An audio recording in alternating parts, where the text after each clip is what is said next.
name is Caroline Lee, and I'm presenting on my project titled Comparison of Outcomes After Conservative Surgery versus Hysterectomies. I have no financial disclosures.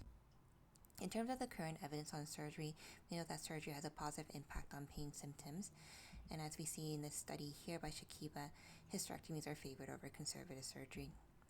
The issues with the current evidence include the fact that there's a lack of prospective studies that use psychological questionnaires, and the predictive factors for successful surgical outcomes are unknown. So the objective of our study is to compare pelvic pain, quality of life, and psychological outcomes in women undergoing conservative surgery versus hysterectomies. We completed a prospective research cohort study on patients presenting to our center between December 2013 to July 2016. The inclusion criteria included those who had completed the baseline questionnaire and received surgical treatment for pelvic pain from our center. The exclusion criteria included those who had undergone previous definitive surgery, underwent excision and/or ablation plus BSO, or had more than one surgery at our center.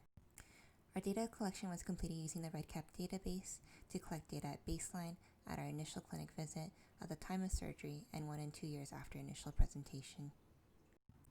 Our primary outcomes of interest included chronic pelvic pain on a numeric rating scale between 0 and 10, and the endometriosis health profile, which represented quality of life as it relates to endometriosis. 100% represented worse quality of life. Our secondary outcomes included dysmenorrhea, deep dyspnea, superficial dyspnea, and dyschezia on a numeric rating scale, and the psychological variables of depression, anxiety, and pain catastrophizing. Our data analysis was completed using the mixed effects linear regression modeling to study associations between surgical outcomes and type of surgery. Our demographics were evaluated using the independent sample t-test, chi-square test, and Fisher's exact test. 677 women underwent surgery at our center.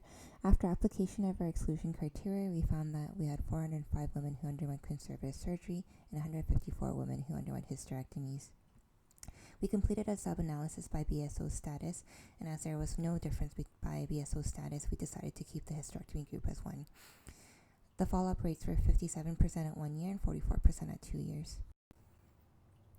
In terms of baseline scores, we found that HP30 was worse in the hysterectomy group, representing worse quality of life.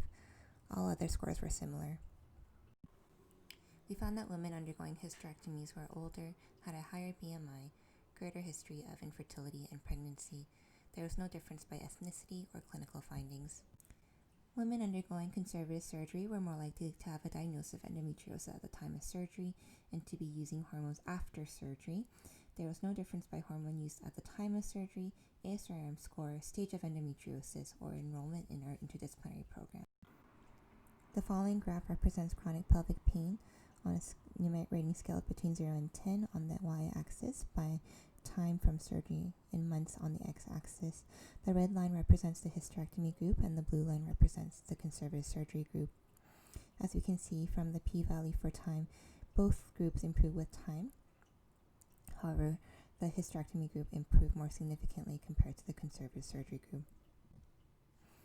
The same was seen for HP30 favoring hysterectomies, as well as deep dyspnea. There was no difference for superficial dyspnea. Hysterectomies were favored for dyschezia, as well as depression. There was no difference by anxiety scores, and pain catastrophizing favored hysterectomies. We adjusted our interactions by age, BMI, and postoperative hormone use. The interactions that remained significant included chronic pelvic pain, HP30, deep dyspnea, depression, and pain catastrophizing. These all favored hysterectomies. We found that all pain and psychological outcomes improved with time after surgery. Hysterectomies were associated with greater improvement, likely related to the elimination of dysmenorrhea. This is consistent with a landmark trial by Shakiba. This has implications for patient counseling, especially in those who are intolerant to hormones or have other pain generators, as elimination of dysmenorrhea may lead to overall improvements in quality of life. Conservative surgery remains a reasonable option for pain management, especially in those with infertility or wanting to preserve their fertility. The strengths of this study include the fact that this is a large population cohort study of 559 women. We completed a holistic evaluation of pain, evaluating the common pain symptoms of endometriosis, as well as looking at quality of life and psychological measures with validated questionnaires. The limitations include the fact that this is not a randomized controlled trial.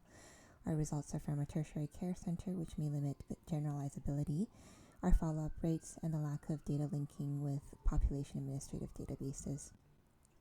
In conclusion, our study provides support for the benefit of surgery in improving pain and surgical outcomes. We expect greater benefits with hysterectomies compared to conservative surgery.